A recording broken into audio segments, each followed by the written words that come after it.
The third of the four foundations of mindfulness is mindfulness of the mind.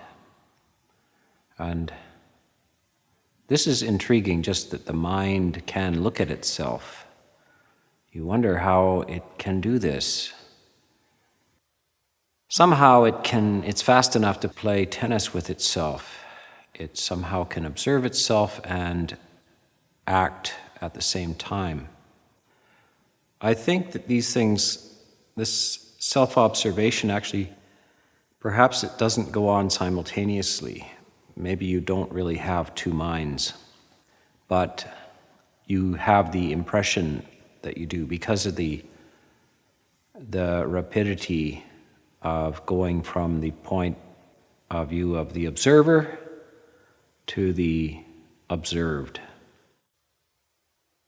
So this is possibly what's going on. This type of speculation about the activities of the mind is quite remarkable at the time of the Buddha. This type of discussion is what's found in Abhidhamma.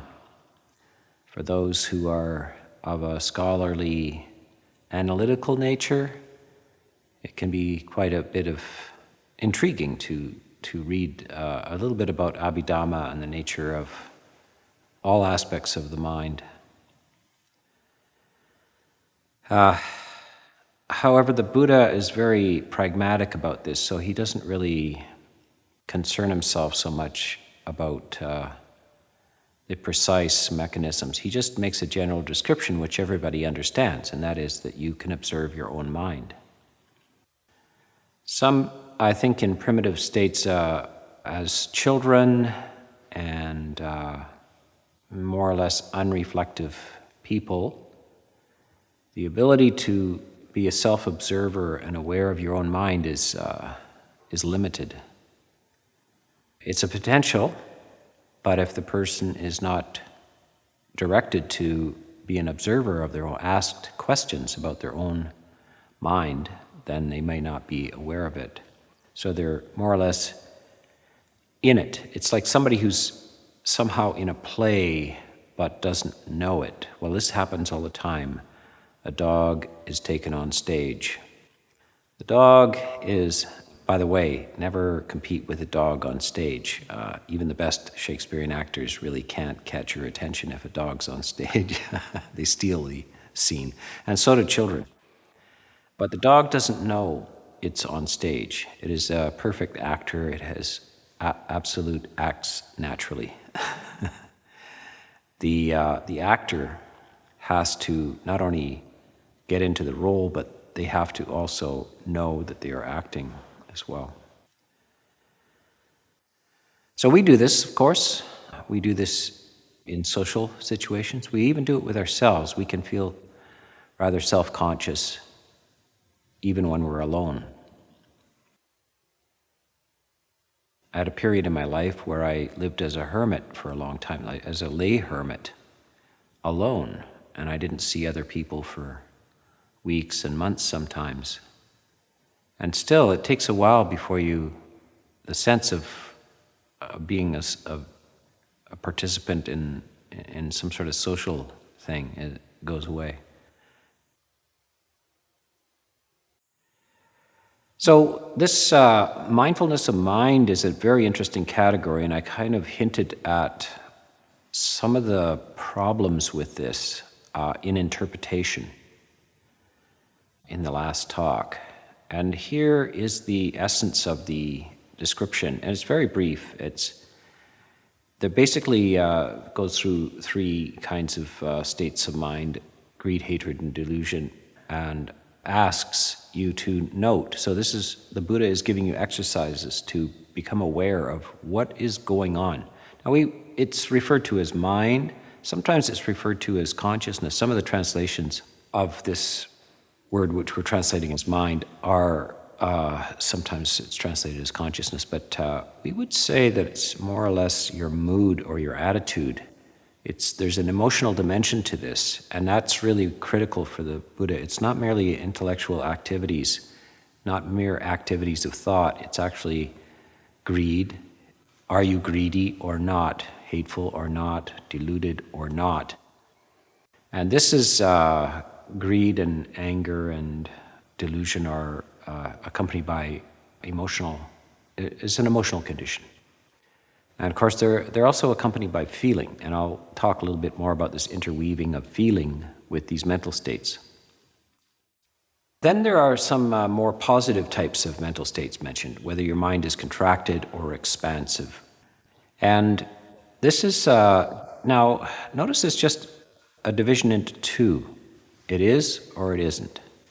It doesn't say greedy or generous, or greedy or equanimous, or greedy. There's a dozens of mental states that would be classified as not greedy or not angry or not deluded, but it doesn't go into that. It just says or not. So it keeps it simple. It keeps it at two. Now this is interesting, and this should trigger a little recollection for you if you've heard enough talks, especially by me. There's a stage where the Buddha talks about his bodhisattva period, before he is enlightened.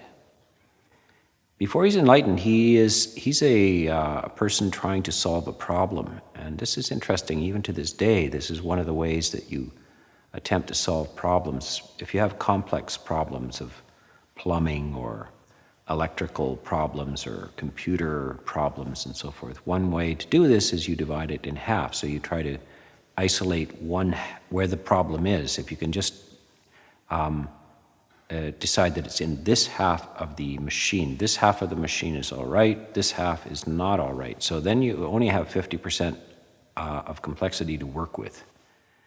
So the Buddha does this with his own mind. It's an incredibly complex machine. And he decides as a bodhisattva, that is before he is enlightened, before he is the Buddha, he decides, I'm going to divide my thoughts into two. Wholesome and unwholesome. And I'm going to make two piles here. And the wholesome ones are the ones that I don't regret having. And this is, this wouldn't be simply thought processes. These kind of thought processes accompanied by emotional structures and so forth. And he says, these I have, and I don't, it doesn't, it's not painful, it's not problematic, and I don't regret having them. These ones over here, this pile, they cause me trouble. They cause me trouble while I'm thinking them, while I'm experiencing them, and also afterwards. Or sometimes they don't bother me while I'm thinking, but they bother me afterwards. So he is showing you some good techniques, and he's also showing you what a great problem solver he is. How does he manage this incredibly complex thing called the mind? He divides it into two heaps. So what we're doing here in this mindfulness of mind is just what the Buddha did as a bodhisattva. He's saying, I want to offer you this technique of dividing the mind. Now, later in the next, when we flip the page and go into mindfulness of Dhamma categories, you'll see a breakdown of negative mental states, emotional states, but they're more elaborated, they're more detailed. So this is very, very basic, just in twos. So this is one way to become a explorer of your mind. So you have to ask yourself, more or less especially in a retreat where you can afford to do this, you can really note what's going on. Because of course, you can fall into these things without realizing it. It's only later when you wake up after a bout of anger or frustration or any kind of fit of pique or craving or so forth. You kind of go into a dream world and then you emerge later, but you missed it. You weren't aware that you were in this dream world. To be aware that you're in the dream world is already, it's possible to actually get out of the dream world. It's not good enough. It's not mere awareness of that you are in a negative emotional state is not the point of this exercise. It's not good enough. It's just a beginning. And if you don't have this, if you can't name what's going on, if you don't know what's going on, you really are lost. So this is how you would give an exercise for the development of a person to move towards an enlightened specimen in this world, to reduce their suffering. So first of all, you would have to sit down and have all kinds of conversations about what things feel like. So this is the core. This is the basic model that the Buddha's, and a lot of people don't relate that. They don't see that. They're relating to the sutta, and but he is giving it kind of like the prototypes of how he came up with these strategies. There are positive mental states as well in there, expansive and concentrated and unconcentrated. So also it seems that they're indicating possibility that you may attain jhana and so forth. And at the end of, and this is of course an area which is difficult because teaching jhana, reading about jhana, practicing jhana is tricky. It's trickier in some ways than understanding whether you're angry or not, or greedy or not. Greed, hatred, delusion is very just common to the human experience, and so it's pretty certain that you have experienced these things, but such things as samadhi may have not been an experience in one's life. So when we describe these things, it's hard to know if that's what you're experiencing. So we really need a samadhi machine that you just sort of clip onto the side of your temple and just tells you for sure. I went to a talk one time with the Dalai Lama, and I didn't go with the Dalai Lama. I went to see the Dalai Lama. Actually, I have actually sat beside the Dalai Lama while he was giving a talk. He leaned over to me and said, "Should we meditate?" I said, "It's up to you, Venerable Sir." Anyway, in this case, he was on stage at the Orpheum Theater, and he's on with a few diverse personalities, a whole theater full of people coming to see the Dalai Lama. And one of these fellows was a psychologist, and he had come up with this gadget that you hung around your neck. And apparently it would glow or make some sort of vibration when you were angry. And he was explaining, by the way, they neglect to prepare the Dalai Lama, whose English is not so good. His English comprehension is not so good when you're talking to him, and it's not so good when he's speaking. But they just dumped him on stage with these people, and this person was talking about this thing, and the Dalai Lama was having trouble understanding, what is this? What is it? Something around your neck? And so finally, he gets what it is. It's a thing that shows you when you're angry. And then he said, "I'll buy one." So, great moment of humility and humor.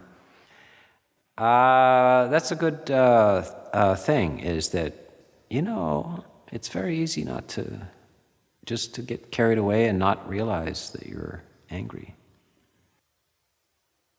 So, let alone these subtle states, these states of deep samadhi and concentration. Am I in it? Is this what it's supposed to be? Etc. So, be merciful with yourself, be kind to yourself, understand that you're reaching around in the subjective universe, and as yet we don't have a little thing you can clip on your temple and tell you, although they say it's coming, along with full self-driving. So this kind of is an internal and subjective experience requiring great examination and also self-honesty about it. And this can help you along the way to be a better reporter of one's own internal states. And this is a preliminary. By the way, this is a preliminary. This should not be thought of as an independent exercise or an independent approach to meditation. And I have heard people talk this way, as that this is, what about mindfulness of mind as a meditation technique? Mindfulness of mind should not be extracted and separated as a meditation technique. It is in a context. It is in the context of the four foundations of mindfulness, four aspects. And if you aren't fully aware of the fourth category, then the mindfulness of mind will be used inappropriately. It's not a freestanding, self-contained meditation technique. It is part of the larger picture.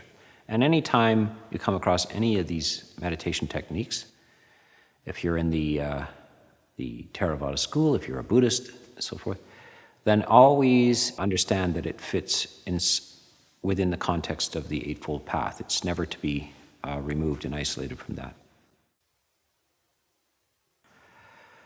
So this categorization of states of mind is very helpful because it's simple. It is or it isn't. I'd like to go back a little bit to the relationship between this and what we just covered, feelings. So here's something interesting as a little handful of ways of thinking about this. Anger is described by the Buddha as a great stain on the personality. And anger is accompanied by unpleasant feeling. It's not accompanied by pleasant feeling. So here's where we get the bridge between these two, the observation of anger and the accompanying feeling. And this is where, again, you get this extrapolation in Abhidhamma. You always get these pairings and sometimes three aspects. So this anger, and the anger can rise because of a sight, a sound, a smell, a taste, a touch, an idea. So it can arise through the six senses and produces this primary emotion, this some degree of all the way from mild irritation to cold hatred. And then it's accompanied by a feeling. So you start to get this kind of tripod of conditions. It comes through from a sensory experience, and then shapes consciousness as a volition. So anger is a volition, and it's accompanied by a feeling, a primary feeling, which is pleasant, neutral, or unpleasant. Anger is intrinsically unpleasant. And there's some question, this is very interesting information, lots of people don't know that. They talk as if there's nothing like a good rage to get things off your chest and so forth, but they neglect to realize that the experience after anger is, why do you feel relief? Because you're not angry anymore. That's why you feel relief. You were just in pain there with the anger. Now you feel better, but it's not that the anger didn't make you feel better. It's the absence of the anger that makes you feel better. There's an inquiry into this as well. The monks who practiced in the time of the Buddha and so forth were very, very sharp characters, and they discuss this. Is it true that it's always an unpleasant experience? And one of the reasons why you talk about this is that all these things have degrees. So this is painful, but not compared to this. So that's less painful. Where does the pain stop? Where do you say it's actually neutral or pleasant? And where's the spectrum of pain? So they say there's a certain category of being or consciousness, which is where anger is experienced as pleasant compared to their normal states. And my feeling is that they might be talking about profound depression. So that a person can get so depressed they feel kind of dead. They can't experience anything. They're trapped, they're weighed down. And perhaps the first moment of return to health is a little flash of anger. So they might, compared with profound, the depths of depression, perhaps anger is felt like a little improvement on the situation. But still in the spectrum of states of consciousness, anger, even the mildest irritability, is always classified in the lower dimensions of things. So this is one way to find out if you're angry or not. Ask yourself how you feel. How do you feel? And so the next category is, am I greedy or not? Is this greed or not? Because greed is actually sometimes accompanied by pain, but it's sometimes also accompanied by pleasure. Greed, the Buddha says, is a lesser stain upon the personality, but is hard to get rid of, hard to overcome. Anger is a great stain on the personality, but strangely enough, fairly easy to overcome. Why? Why is that? Because anger is always accompanied by unpleasant feeling, you're motivated. It would be nice to get over the pain of being angry. To be angry all the time is to live in pain. So it's very easy to get motivated to undo this pain. And this is something that one should realize. Quite often people don't understand the nature of their emotions in relationship to the world. You're again and again told in everything you read and hear on the media and so forth that you should feel a certain way about a certain thing. Such and such bad thing is happening. You should be angry. I'm angry. Aren't you angry? And if you're not angry, then what's wrong with you? Aren't you interested in justice? Aren't you interested, etc.? So this is they're preferring this to you. They're offering this to you again and again to say that your emotional state should reflect the world like a mirror. The Buddha is saying something radically and very strangely different. He's saying it has nothing to do with the world. How you feel is not a reflection of the world. You should not be a mirror reflecting the world. Why would you add to the distress in the world by joining it? Why would you be angry if there's already pain or problems in the world? Why should you add to it with your own problem? Shouldn't you do the opposite? Shouldn't you be serene and at ease, full of loving kindness, which is a very pleasant mental state, in the midst of all of this turmoil, anger, hatred?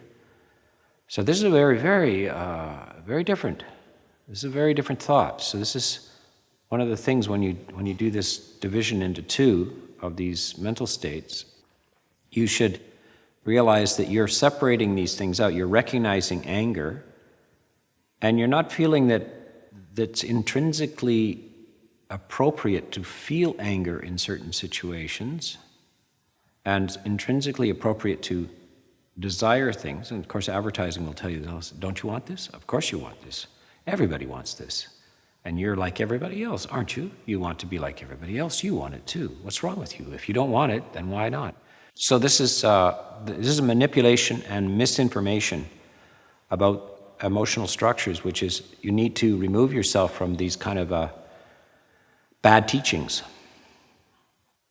And so then the positive side of these things, if you should be noting that, in the midst of pandemics, say, you still feel fine. And even the information that all kinds of people are dying and suffering from this and the economy is going down the toilet, you still feel serene and well and joyful and so forth, because that's the least you can do. So you have to know what these positive mental states are, and you have to learn that this is different than you've been told about the appropriate responses to these things. Now, you may not want to share this, disclose your emotions in the midst of a family gathering where none of your relatives or friends have any awareness of this. They will think you're a little bit strange if you say, I'm enjoying the pandemic. I'm fine. I'm serene and everything in the midst of it. No, you may choose that this is a special kind of training, a special kind of community that you're participating in that understands this language and why it makes sense. So this is something to understand how to apply these things. So back to this relationship between mental states and feeling. Anger is accompanied by negative, painful feelings, and greed is accompanied by both sometimes. And why is greed harder to get rid of than anger? It's hard to get rid of because it's accompanied by pleasure, pleasant feeling. And so therefore, you're partly justified in not minding the fact that you're greedy. And why is it a lesser stain on the personality? Because it is less problematic in the world, although greed, when it gets out of hand and turns into something maniacal, then it can cause great problems in the world around you. Delusion is the last, and it's the root of both anger and greed. And it is also described as a great stain, and also, unfortunately, very hard to get rid of. And this is the problem of delusion. And you really can't be fully happy until you have uprooted this delusion. Delusion is a kind of a potential for further suffering. It's temporarily suspended in the samadhi states. There's a temporary suspension of this. And so you get to feel what it's like to be lucid and at ease without anger, without greed, and in a state of clarity. And so you get a kind of a temporary, what the Buddha calls temporary nibbana. You get a taste for this. And it's a beautiful thing, and is mentioned under this mindfulness of mind as a possibility. One should know whether one is experiencing samadhi or not. There's a little, what's called the insight, a little refrain that repeats under each of these four foundations. It's a little insight structure. And I'm going to actually read it because it's a little hard to remember the precise wording, but this repeats identically, except for you just replace the words of body, feelings, mind, etc. So here it is. So and this is so-called the insight, after reflecting on these states of mind. So he abides, or she abides, contemplating mind as mind internally, contemplating mind as mind externally, abides contemplating mind as mind both internally and externally. He abides contemplating arising phenomena in the mind, contemplating vanishing phenomena in the mind. He abides contemplating both arising and vanishing phenomena in the mind, or else mindfulness that there is mind is present to him just to the extent necessary for knowledge and awareness. And he abides independent, not clinging to anything in the world. And that, monks, is how a monk abides, contemplating mind as mind.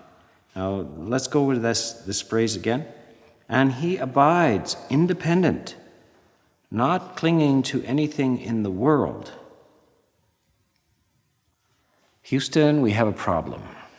I will read that one more time. And he abides independent, not clinging to anything in the world.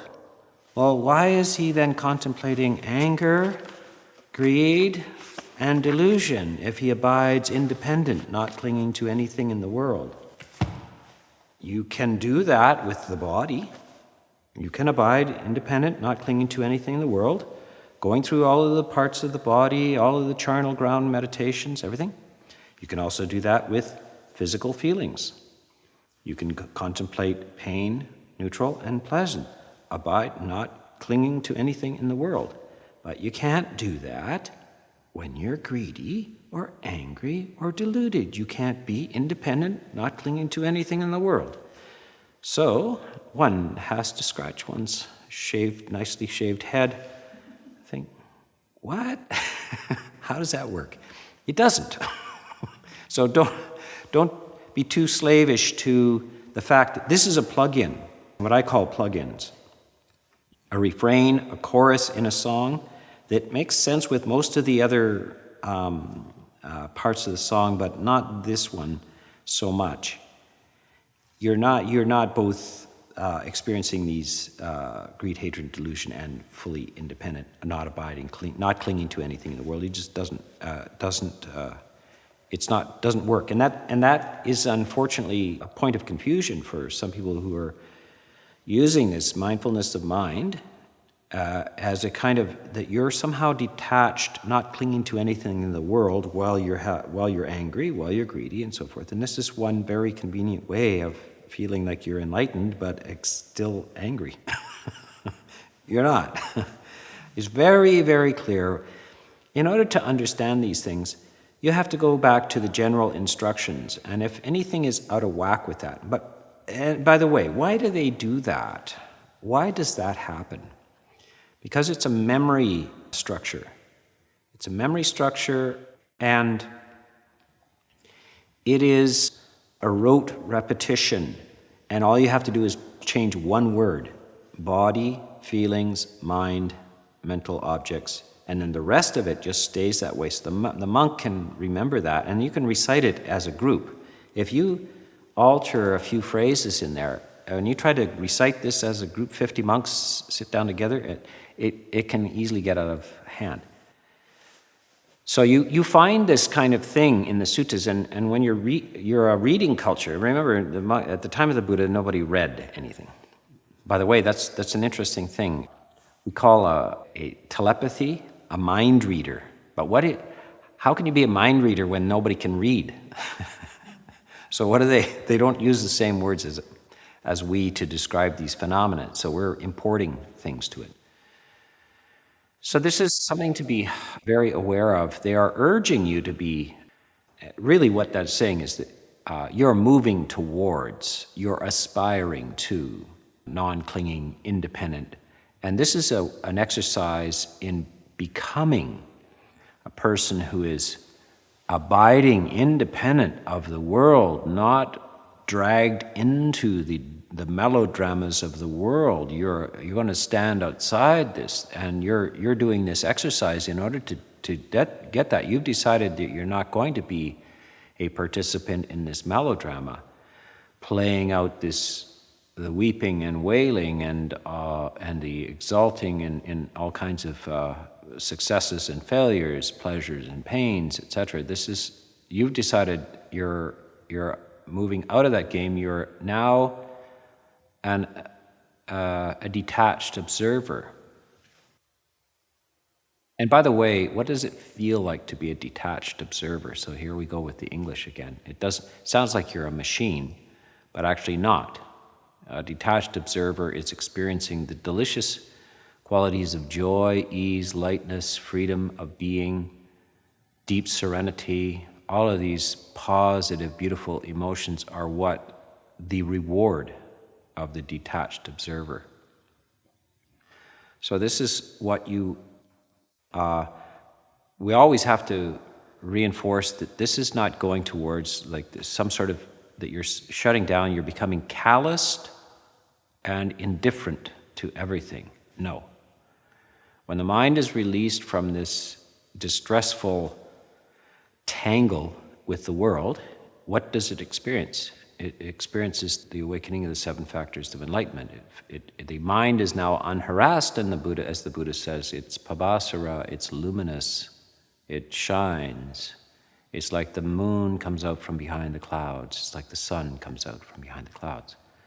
So this is what we're aspiring to here. So I want to isolate that section because I'm going to be going on tomorrow to more or less the Dhamma reflections, Dhamma categories.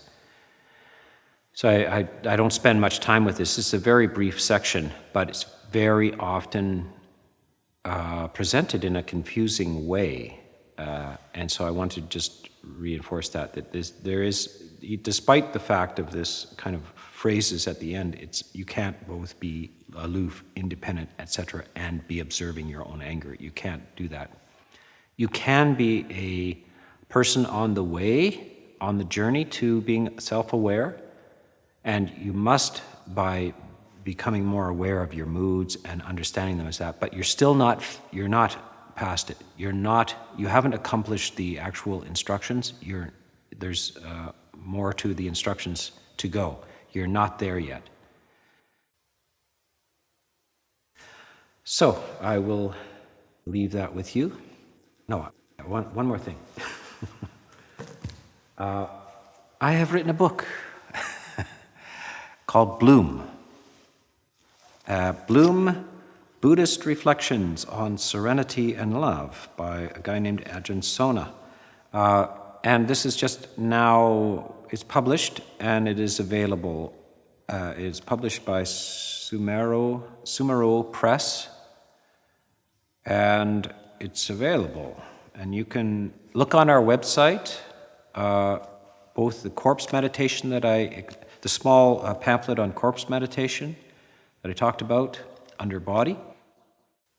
And then this and a few other things are the instructions about how to acquire these things or how to see these things are on the website. So this is quite beautiful, and I want to share appreciation with a very diligent group of editors, stewards in the monastery, Piyadasi and Sumana for contributing to this, and of course this whole